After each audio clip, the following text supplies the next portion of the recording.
I've been interviewed by Larry King. I can't believe I actually get the chance to turn the tables and interview him. Larry, I want to thank you very much for doing this. I've known you for a long time. It's something you may not know. And I always begin these conversations with these kinds of stories. In 1980, when you were on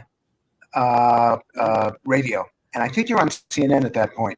Sure was. I called in really early as you fix your backdrop. This is what happens in all these calls, that stuff goes wrong. It's okay.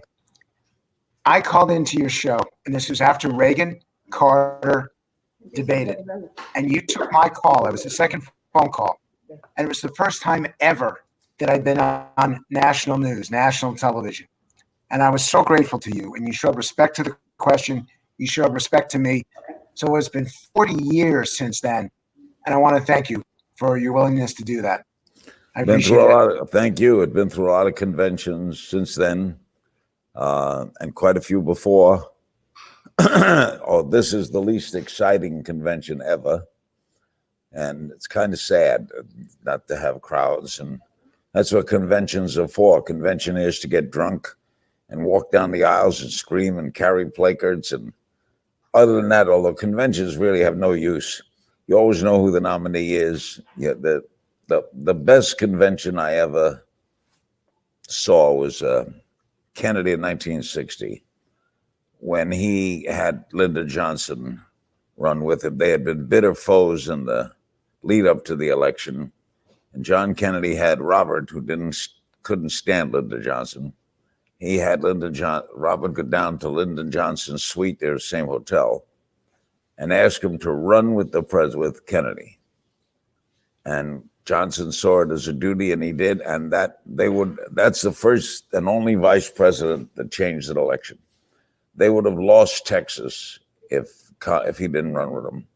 But they won Texas, and Kennedy won the presidency, and then Johnson became the president.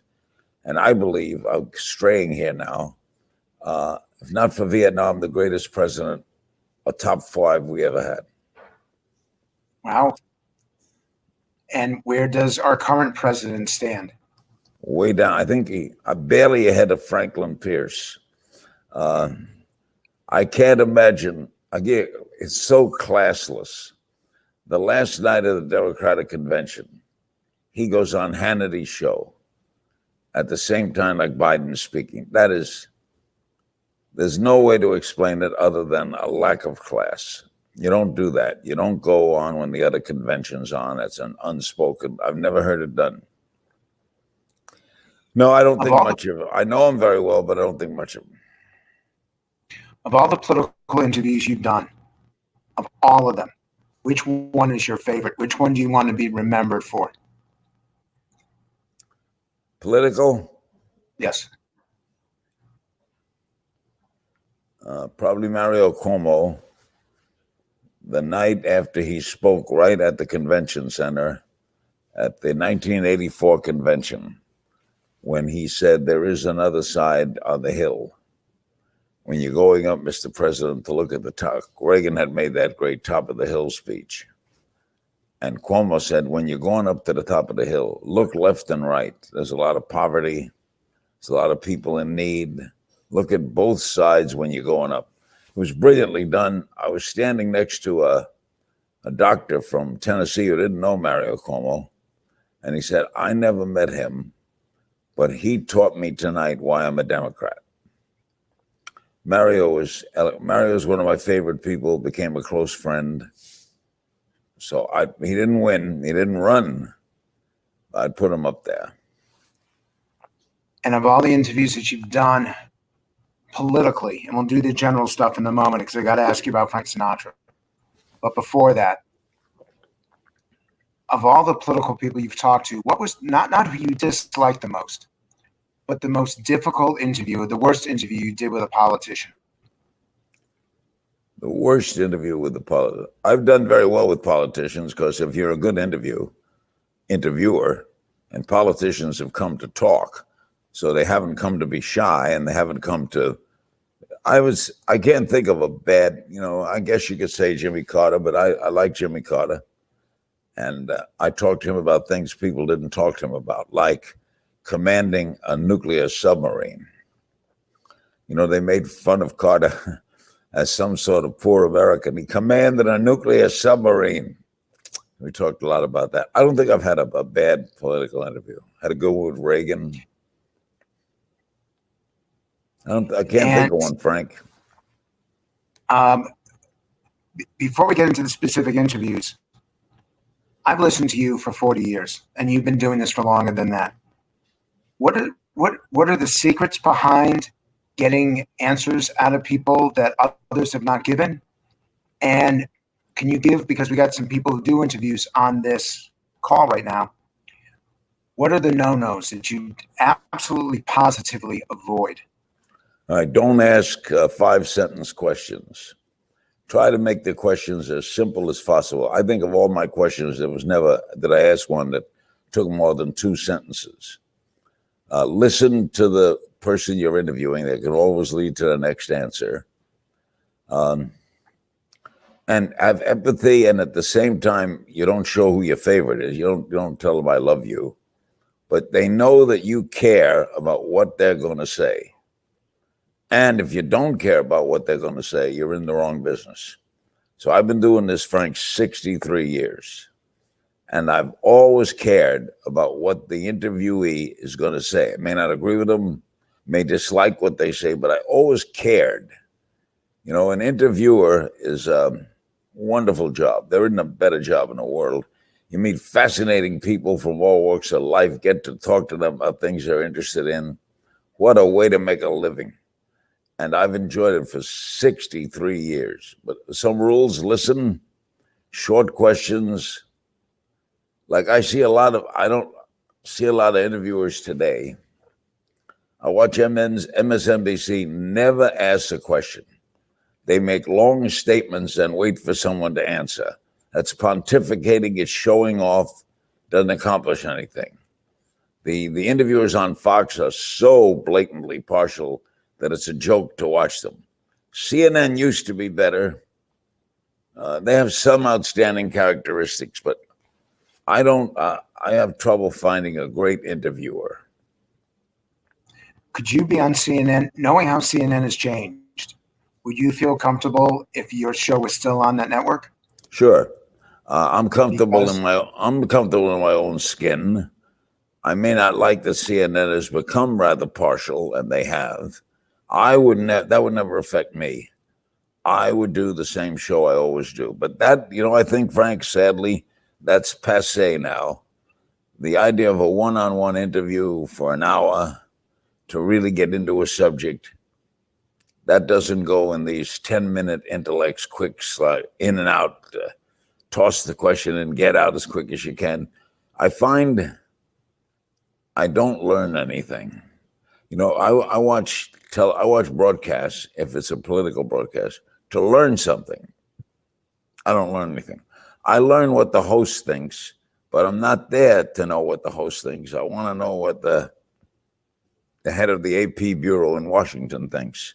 But when you ask questions that aren't questions, notice this, pay attention to, like, MSNBC is guilty the most. They make a full statement and then nod and wait for the person being interviewed to agree with them. It's almost funny. They got one lady on there, Nicole Wallace. Why does she have a guest? It's all speech, and the guest confirms what she says. That's not interviewing. Well, now I have to be really careful to get to the point. I'm curious. Oh. I'm sure you've been watching the conventions. What network are you watching them on? I watch them on CBS and CNN. CBS cuts away, but there have been some very interesting speakers. I thought Joe Biden hit it out of the box, but the best was Obama. I've never had my experience of experiencing a speaker like Barack Obama. He is unbelievable. His delivery, his pauses, the way he uses his hands, his confidence, his tenderness, and his strength. There's never been another person in his league, in my opinion. I go back to Roosevelt. I used to listen to Roosevelt's fireside chats, and we didn't get a chance to see him. We just heard him. But I don't put anyone in Obama's league. He's alone. If he ran again, he'd win.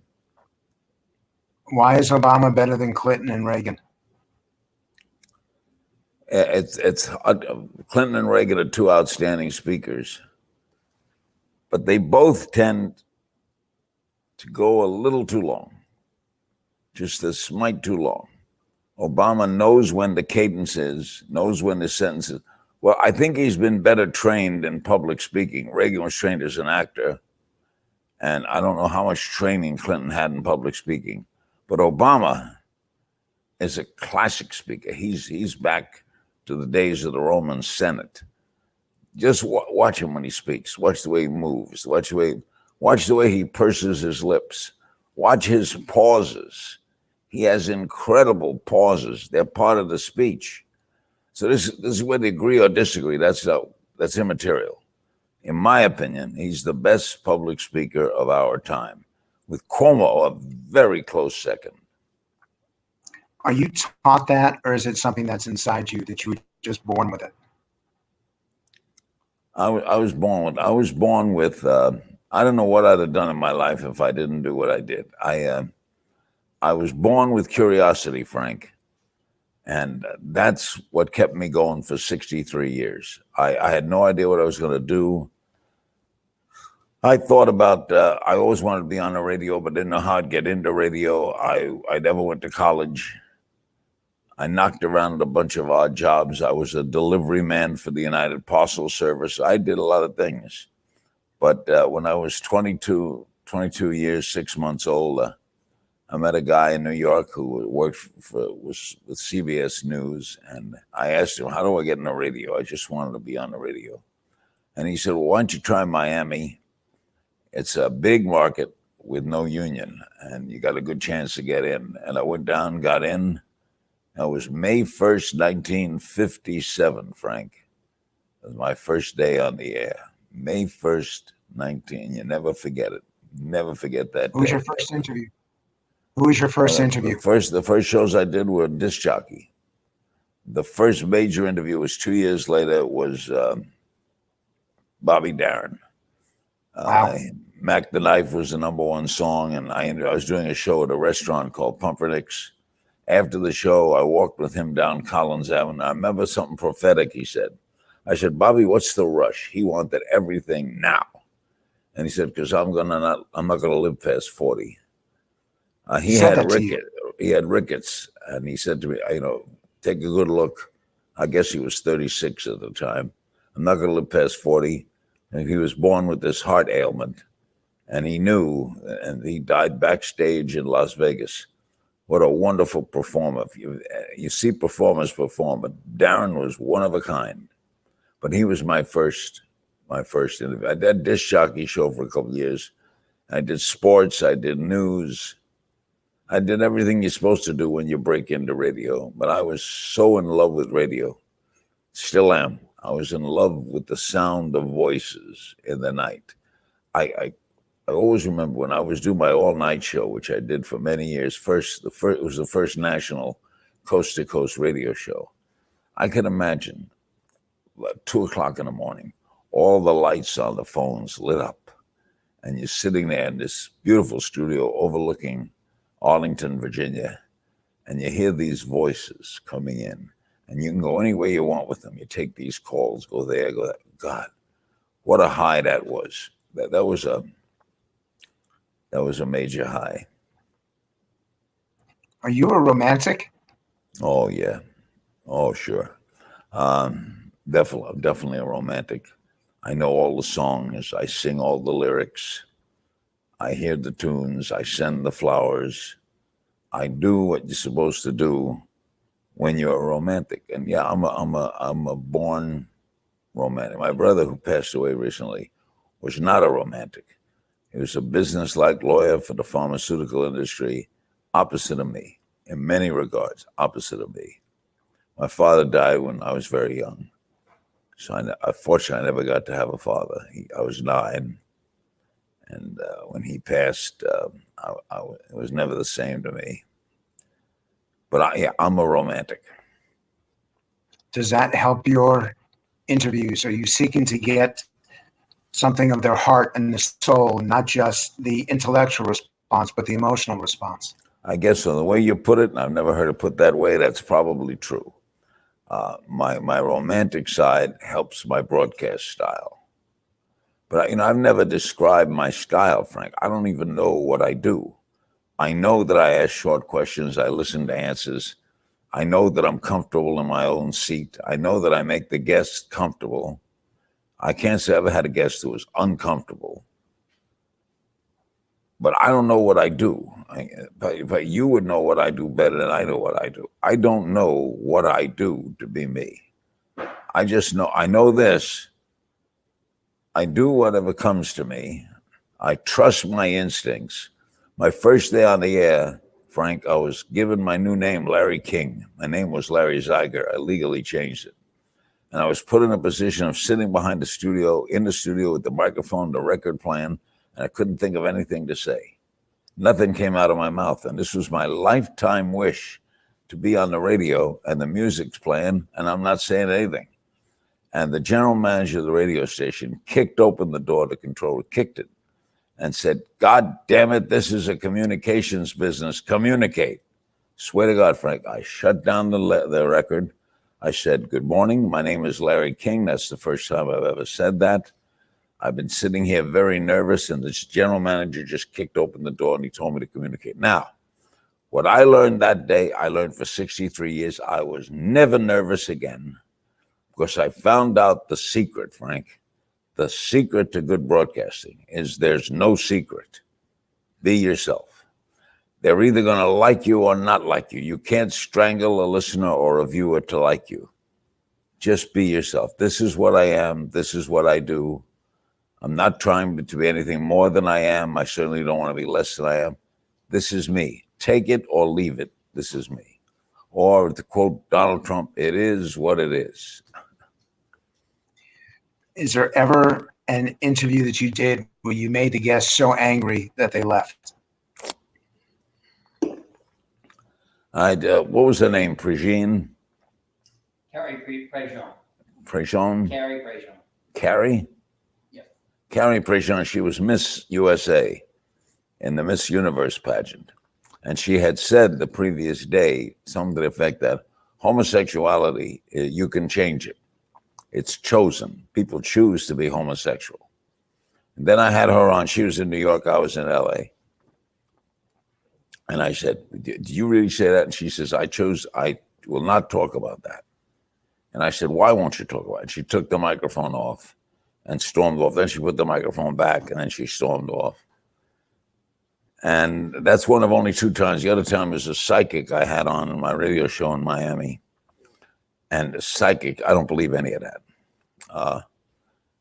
And she said that what she does is, I said, "How can you talk about Jacqueline Kennedy when she's 1,000 miles away?" She says, "Well, I tune her in." I said, "Well, you mean you go through all those women in between to tune her in?" That always fascinated me. And she stormed off. But hey, that was exciting too. That's when the control room says, "Keep it going, keep it going." They love stuff like that. Probably the most talked about, and I went and did my research for this, the most talked about, and Gabe Aram asked this question, who you may know. Tell us the story behind Marlon Brando. Why did he kiss you? And what did you think as he's doing it? Well, I have to lead up to it. They told me and said, "Marlon Brando is going to be on your show. And he doesn't do shows, but he wants to talk to you first. He's going to call you." I was living at the Beverly Wilshire Hotel. 2 days later, I pick up the phone, "Hello?" And the voice said, "This is Marlon." And I swear to God, I said, "Marlon who?" Could have been Fitzwater. So he says, "I want to talk before we do the interview." I said, "I don't like to do that." He said, "Okay, we won't talk about the interview. Let's just talk." And he said, "I'll send a car and we'll come up and have lunch." So I go outside the Beverly Hills show. I'm waiting. A car pulls up, and it's Marlon Brando driving the car. It's an old Chevy. And I get in the car, and we're driving up through the hills of Beverly Hills, singing songs. He would do the first line, I would do the second line, I would do the first line, he would do it. We never talked about the show. I had a wonderful lunch at his house. I left, came back. Now it's the night of the show. We do the show. He says, the first rule is I don't want to talk about acting, which is really great. He doesn't want to talk about acting, but he did talk about acting. And he did it. He became, I remember during the course of the interview, I said, there's a scene in a movie where you were drunk. How'd you do that? And he collapsed. He became drunk. Right there on the A, started slobbering his words. It was amazing to watch the technique work for him. And at the end of the interview, we sang a song. He put his arms around me, and I sang a song. I sang one line, he sang another line, and he said, my darling. And he kissed me on the lips. I couldn't believe it. I tell jokes about it when I speak. I say, he's the only man to kiss me on the lips in my life. And I can't stop thinking about him.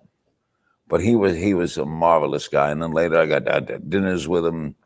He came on my show again, at which time he said, and he apologized for the Jews control the media. It was surprising to hear him say it because he was the most non-Jewish Jew I ever knew. Marlon Brando knew all the Yiddish. He knew all the expressions. He was taught by Jewish teachers. I was shocked that he said that, but he was very sincere. And he met with Lou Wasserman and apologized to Lou. And then, I have wonderful ties with Brando. He was very bright. He was a major practitioner of his art. When you talk to others that I know, the Al Pacinos and the Robert Duvals, what was it like to work with Marlon Brando? And they said he was so good that you believed the character he was in. Robert Duvall told me they were doing a scene in The Godfather where Brando is angry, and he turned around at Duvall, who was his lawyer, and he's angry, and Duvall said, I honestly got scared. It wasn't Brando, it was The Godfather, and I was afraid. That's the ultimate, man. That's when you've got it made. I have great respect for him. But you haven't told us the key answer. Is Marlon Brando a good kisser? He was pretty good. He did open his mouth. Yeah, he was. I guess he had good training. He slept with enough women. I don't think I was his first man. I think Marlon went anyway the cycle went. Okay.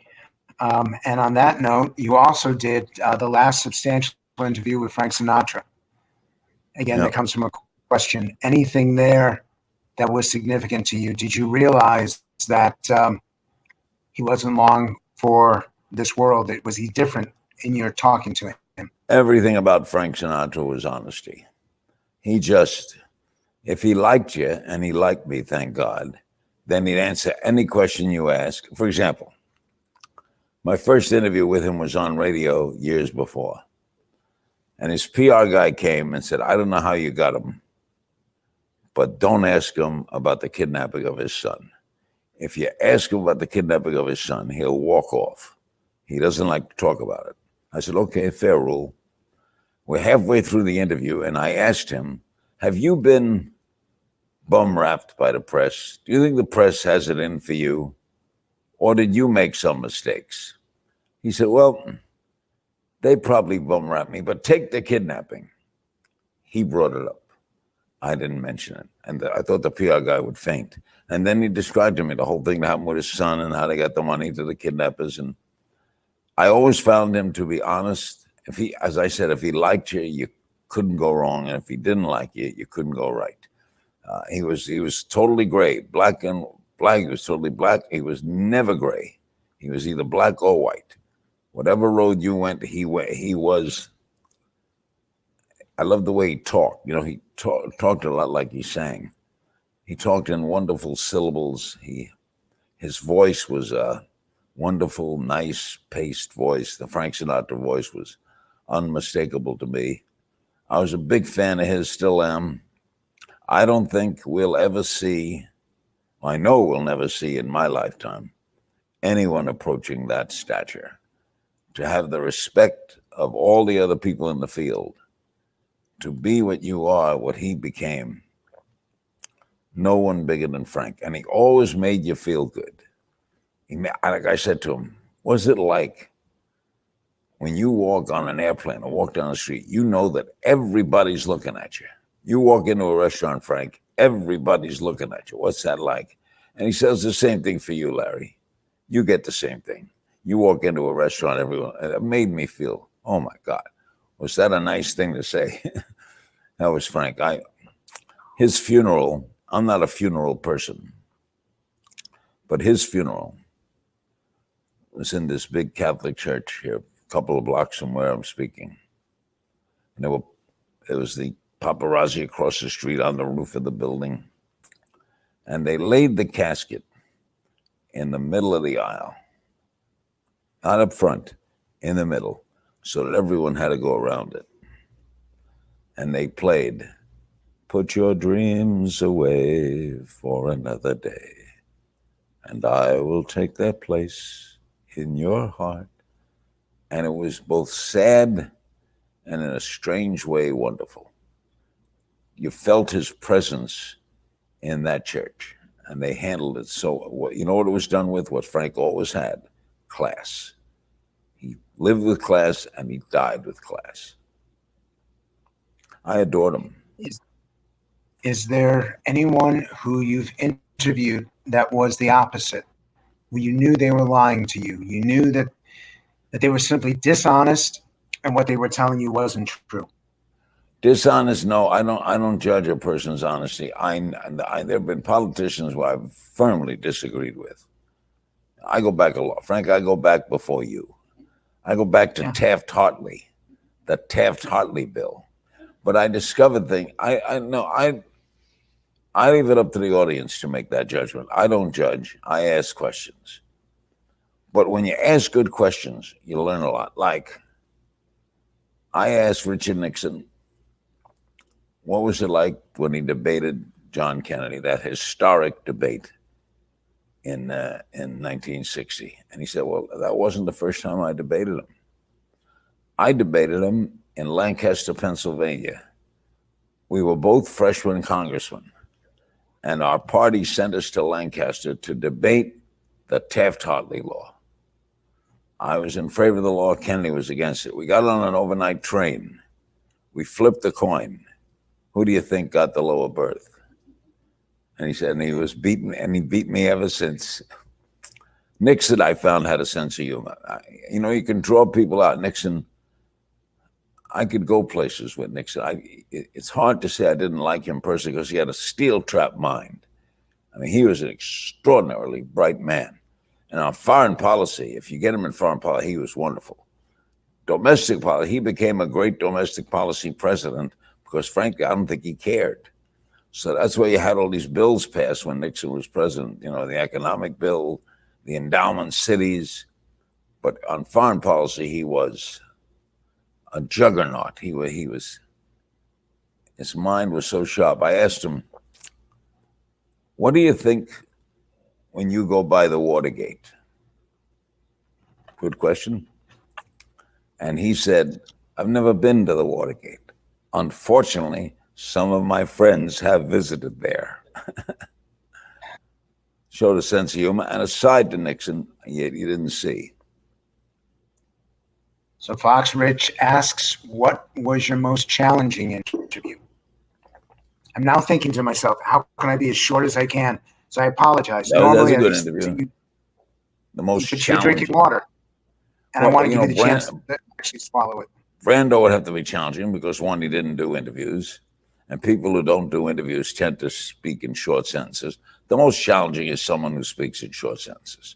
Yes, no, yep, no. You got one. Then you got to work hard. But you got to do what you got to do. I have an interesting story about working at and making it work. There's an organization called the ACEs. ACEs are fighter pilots who shot down 6 enemy planes. You have to shut down 6 enemy planes. It started as an American organization. Now it's worldwide. There are German ACEs, Vietnamese ACEs, all kinds of ACEs. They're a social organization. They meet once a year in a different city. And one year they met in Miami. We found out that we had an ace living in Miami. He was a stockbroker. This guy shot down 7 German planes in World War II. And they brought him to my show, to be on my radio show. I had an hour to do with him. He was nervous as hell. His hands were sweating. I would ask him questions like, why did you want to be a pilot? I don't know. I liked it. Just leave it at that. So I had to do something. I had like 45 minutes left, and he's given me nothing. So I said, if there were enemy planes above us now, above this station, and you had a jet here, would you go up? He said, oh, absolutely. You would go up, yeah. Would you be afraid? No. Why? Because I'd be in control. And I changed the whole conversation to fear. We talked about fear, how to overcome fears, how people deal with fears, how they teach you about fears in the Air Force. By the end of the show, Frank, I had created a monster. We dove through the clouds. I could see the whites of their eyes. Downward we came. It was a privilege to me to see that happen with a guest who was not being mean, just not being responsive. You know what it is, Frank? You got to work at it. They don't hand it to you. You got to work at it. I talk about you a lot. Oh, yeah, I'm reminded. Phyllis Gates. You know who Phyllis Gates was? No, nobody knows. I don't know. She was Rock Hudson's wife. Rock Hudson had been married when he was very young and subsequently divorced, and of course, gay and dying. And Phyllis Gates had never gone public. And we reached her at CNN, and she said she would come on. Well, did we go to town, Frank, with promos and ads in the papers. Phyllis Gates tonight. Rock Hudson had a wife. She came in. She was in her 70s then, I guess. Very nice lady. Sat down. I said, my guest is Phyllis Gates. How'd you meet Rock Hudson? She said, well, I was the secretary for his agent. And he came in one day and he asked me out and we went out. How long's your date? A couple months. And then you got married. What was the marriage like? It was wonderful. All one-word answers. Wonderful. Yeah, he was away doing acting jobs and I was home, so we didn't have any children. And we parted amicably. That was it, Frank. She had nothing else to add. Well, I said, when you find out he was gay, I was surprised. And leave it at that. I was surprised. You had no idea. None. How do you feel? I feel sorry for him. Did you contact him at all when you found out he had AIDS and he was dying? No. I swear to God, Frank, I was 3 minutes into that interview and it was over. Phyllis Gates. But what's embarrassing was how much we promoted it. You gotta watch tonight. Rock Hudson had a wife. But that's the vagaries of this business. That's why another thing, I love working live. I like live better than tape. My show's now politicking on ET, on RT, and I do a podcast like you do. They're taped. I love the moment. I loved it happening then. I've written 14 books or 15 books. And the one thing difficult about me was doing a book was it came out a year later. I wanted it to be immediate. Here's what I want to tell you. Listen to me. So I'm a creature of live broadcasting. I love live broadcasting. You don't see much of it except on the cable channels. But the cable channels, I don't know how you feel. I haven't asked you, what do you think of the MSNBCs and the Fox News? I have a problem with it. And what I used to do is, and I pattern myself after you, I moderate these focus groups, and they're all live. And it's not one interview, it's 25 interviews at the same time. And I'm curious because I know that if I get one sentence answers or one word answers, and the worst session I ever did was Maine, because the people from Maine only know yes and no. Yep. I even asked them, do you answer every question with a one-word answer? You just did it. Yep. And I'm dying. So when you're dying, what is it to help me here? You know what you do? you die. You do the best you can and you die. You take the person from Maine and you struggle as long as you can. And then maybe you do a little soliloquy. Maybe if you can, you take phone calls. All you can do, Frank, is all you can do. I've been meaning to ask you this because I had Al Sharpton on the other day. And I brought up an answer you gave. I asked you, how's the male black voting going to go in America? And you said 15% for Trump. And Al Sharpton wanted me to tell you, you couldn't be more wrong. They will nowhere near approach 15%, maybe 8%. Do you think you changed your mind now or you haven't? Well, I know him. I knew him when he was big, and I know him now when he's small, and I've gone through the same metamorphosis myself. And what people don't realize is that Al Sharpton is a great guy. Oh, he is. You'll disagree with him politically, but as a human being, he's a lot of fun.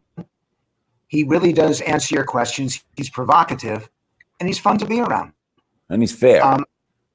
Yeah. So, well, we'll get a chance. Maybe you put the two of us on together. I'd love to do a show with him, with you as the moderator.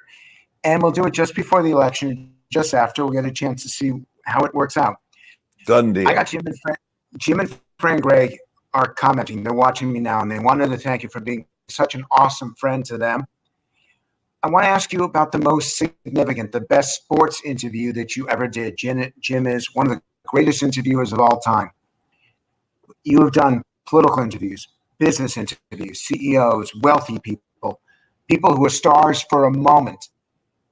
What's the best sports interview you ever did? It's impossible to pick because I love sports so much and I'm a sports addict. I mean, I'm an addict. So I've had some wonderful interviews in the world. I would say, had to pick one out, Jackie Robinson. He was the best baseball player next to Stan Musial that I ever saw. He, of course, broke the color line. He's an American figure of amazing proportions. And he was a fantastic guest. You know what he had? Passion. He had passion. I never forget, this was years ago. He supported Nixon against Kennedy because he didn't trust Kennedy. He didn't trust Kennedy because Kennedy didn't know black people, never associated with black people, never mixed with that crowd. And Nixon had. He had black Republicans. There were a lot of black Republicans. Kennedy didn't know black, so he was, but the key to that was when I said to him, well, what do you want them to say about you? And he said, I want them to say, when they put me in the ground, don't tell me you now have equal rights. Give it to me before you put me in the ground. Don't make promises. I don't live off promises. So that was a sports interview that was beyond sports. But Bill Hartack, the great jockey, outspoken people. You like outspoken people. And I like baseball players. I like tennis players. I've had all the great tennis pros, and golfers. You know what it is, Frank? I'm so damn curious about so many damn things that when you say pick one out of a hat, it's virtually impossible. I can't pick. I had so many wonderful sports interviews. I did great interviews with Stan Musial. Oh, Rocky. Oh, okay. I get a great one. Rocky Marciano, undefeated heavyweight champion of the world. A sweet guy, smooth voice from Brockton, Massachusetts, who wanted to be a baseball player. Undefeated, knocked out a lot of people. I said, Rocky, were you ever bullied? Were you ever afraid? And he said, when I went to high school, there was a kid that lived, guy named Frank something. He used to beat up kids every day. So I would get out of high school and go a mile out of my way to avoid seeing him because I was afraid of him. I was afraid. On the night I was crowned heavyweight champion, the dressing room was mobbed with people, and a guy came over and said, Rocky, it's an old friend of yours here. And it was that guy. And when he walked in, he said, I swear to God, I was nervous. Just made heavyweight champion. He was nervous when that guy came into the room. That's the effect of bullying. You're 86, correct? Yep, I'll be 87 November. And you're still curious after interviewing literally thousands of people Yeah. in every walk of life, and you're still curious. I've got a few of my students on this call from Verbum Day, great high school, and from NYU Abu Dhabi, the great university. And I'm trying to teach them about curiosity. How do I explain it to them so that their whole life will be enriched by it? Frank, I don't know if you can teach curiosity. I think you either have it or you don't. Curious people, curious people wonder about things. They think about things. A lot of politicians lose their curiosity if they ever had it. They become set in their ways. So all I always tell your students is, don't be set in your ways. Think about things. And on others. Put yourself in that guy's shoes. If you can do that, you get way ahead in an interview. Walk in his shoes. But I can't make you curious. Ohio State called me one day and they wanted me to do a course in interviewing. And I said, well, what do you want me to do? They said, well, you give us your thesis and how you do each session. What the hell are you talking about? How do we teach it? How do I teach you to be curious? How do I teach you to be interested in what that person's interested in? It is unteachable, Frank. I can't teach it. But I love you, Frank. You know why I love you? Because you epitomize the great guest. You're curious.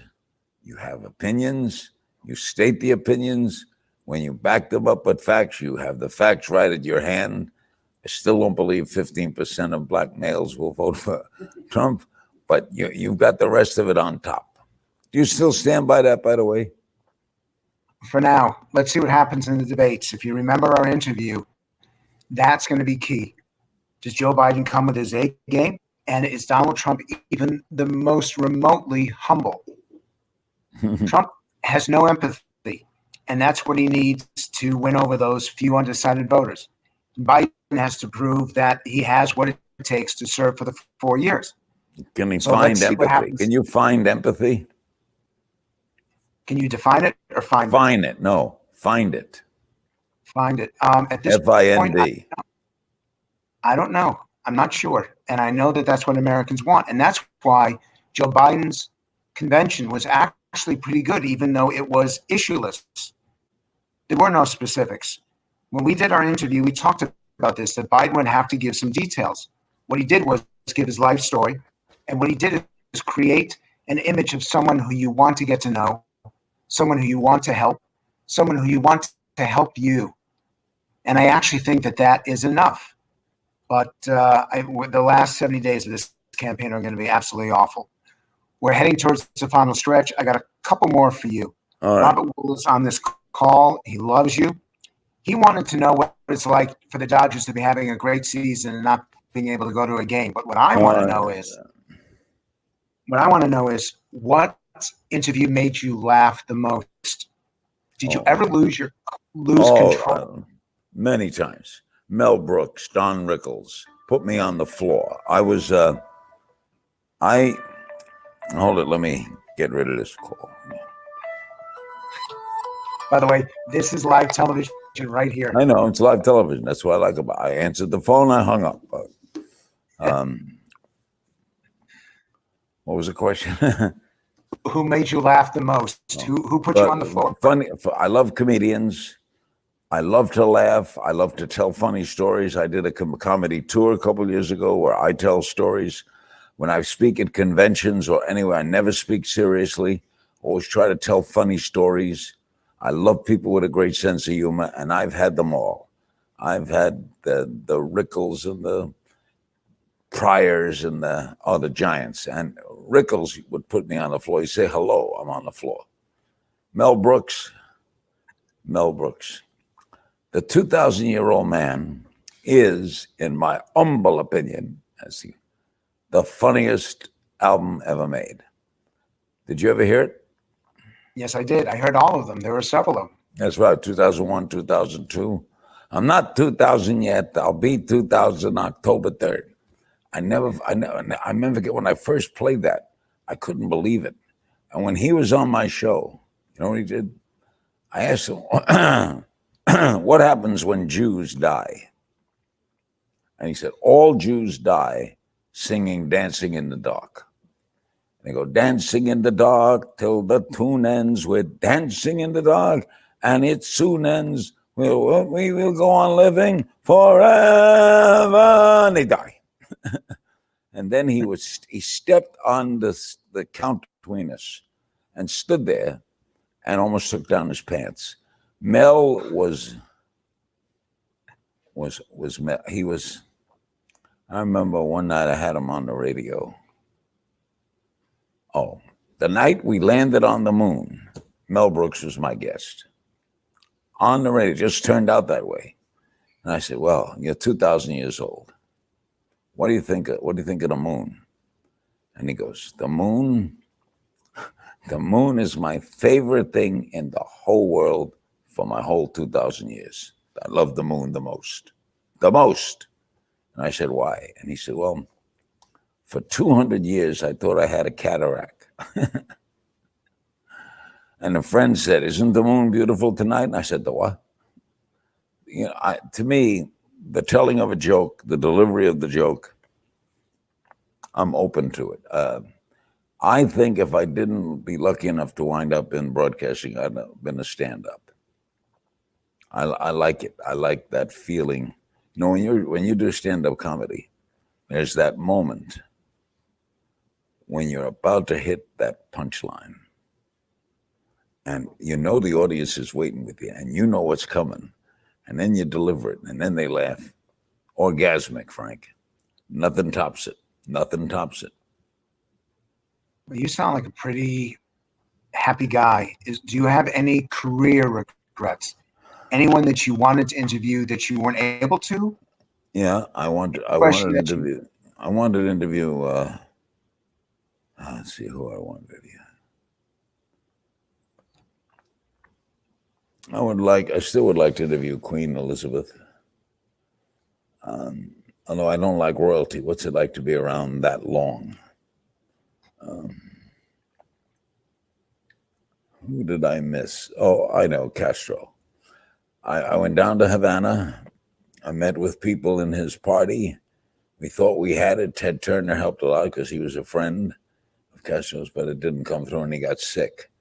But he fascinated me. You know why?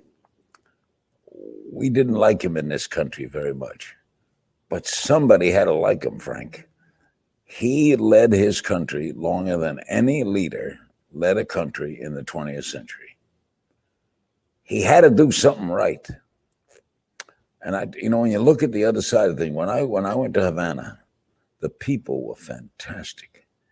The music in the streets, the wonderful food.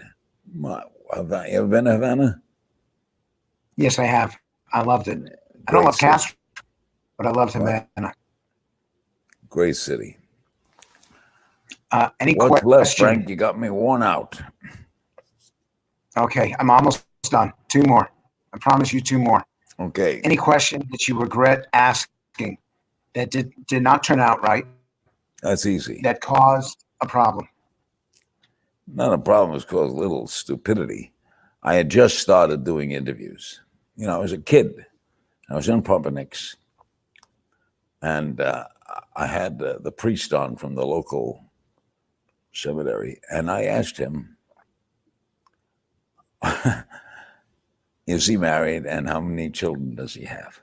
And there was a studio audience there. There was a pause and I didn't know what the hell I'd said wrong. That was in my stupid days. But that I remember from 63 years ago, Frank. I remember that. And the last question for you is the Serenity Prayer. And I ask this in almost every interview because I think it's so important. Knowing what you can change, what you can't, having the courage of your convictions and the humility to know when to back off. Does the Serenity Prayer, what can we learn from that and how we relate to each other, knowing when to be tough, when to be somber and humble, when to push it, and when to pull back? Frank, my whole life, I always go to the moment. I trust the moment. So when I'm asking questions and I ask a question, I trust that what I've asked makes sense and that I will listen to the answer. In other words, I think it's a question of trust, Frank. It's a big word. I trust my instincts. I don't trust everything I've ever done. I've made mistakes, but I trust my instincts. My instincts have never let me down. In all my years, I've never been called into the head of a broadcasting studio that I worked for and been reprimanded. Not for anything I said. My on-the-air instincts are true to the cause. I know that when I'm talking or asking questions, you'll listen. How do I know you'll listen? I don't know. But I know you'll listen. Frank, I must say, you got me worn out here, but I must say, I enjoy your friendship so much because I must say to your vast audience and all these people who are students, they don't come any better than Frank Luntz. When he was a Republican pollster, he was a little partial, but he's become one of the major contributing journalism figures of our time. I wish him nothing but the best, and I'll have you on with Al Sharpton before the election, and we could settle the duel in the dust. And Larry, you are a national treasure. Thank you. This is such a thrill for me. Oh, I've wanted to do this for several years. Please stay healthy, stay on the TV, continue to ask questions because you're right. We do listen, and we're grateful. Larry, if you God see the bless, comments, I don't know if you noticed them, but the comments Yeah, are beautiful. God bless. Thank you very Frank. much. Thank you. Thank you.